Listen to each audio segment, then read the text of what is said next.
Scroll and Sword, welcome back. We just started a brand new book, 1 Samuel. We went 1 through 4, and I want to look at 4, 21, and 22. Today, when we look into the book of 1 Samuel, it opens during a spiritually dark season in Israel's history where the priesthood is corrupt. Shocker. The word of the Lord is rare. Shocker. And the people are trying to survive without truly listening to God. Shocker. Times 3. But in the middle of that darkness, God raises up a man named Samuel. The book begins with a barren woman, Hannah, praying, a compromised priestly house collapsing, and a child prophet hearing the voice of God. At its core, 1 Samuel asks this question: what happens when God removes corrupt leadership and raises up a faithful voice? So the ark was captured. Eli died. Hophni and Phinehas fall, and a child was named Ichabod. What a name. I don't see those in the baby books too often. But the most terrifying part of 1 Samuel 4 is not that Israel lost the ark. It is that Israel had already lost the glory. In chapter 4, Israel brings the ark into battle as if the symbol of God's presence can protect them while they ignore the reality of God's presence. You cannot use holy things to cover an unholy life.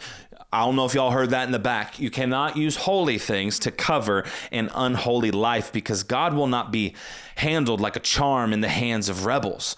Don't confuse the symbol of the cross with the presence of Jesus himself. We see the Philistines defeat Israel. 30,000 soldiers die. Hophni and Phinehas are killed, and the ark of God is captured.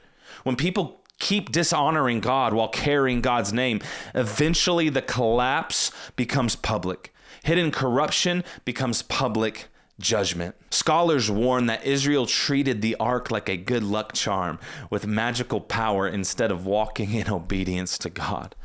You know, religion becomes dangerous when it gives you confidence without repentance. Ritual cannot replace surrender. Just hear that today.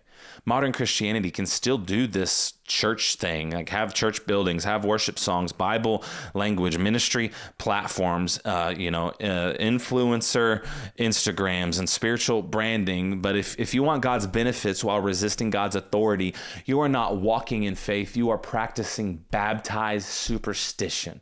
Don't use God while refusing him. In verse 21, Eli's daughter-in-law names the child Ichabod, saying the glory has departed from Israel. The name Ichabod carries the idea of no glory because the weight of God's presence had lifted from the place that still carried religious furniture. Like the weight was gone before the object was ever lost. Bill Arnold explains that Israel's defeat was not merely military disaster, but the imposed absence of God's protecting presence because of the people's sin. The worst judgment is not always God striking loudly, but God stepping back and letting a people feel life without his nearness. Absence is its own kind of judgment. And here's the real theological knife, the sharpness. The ark's capture did not cause the glory to leave. It revealed that the glory had already departed.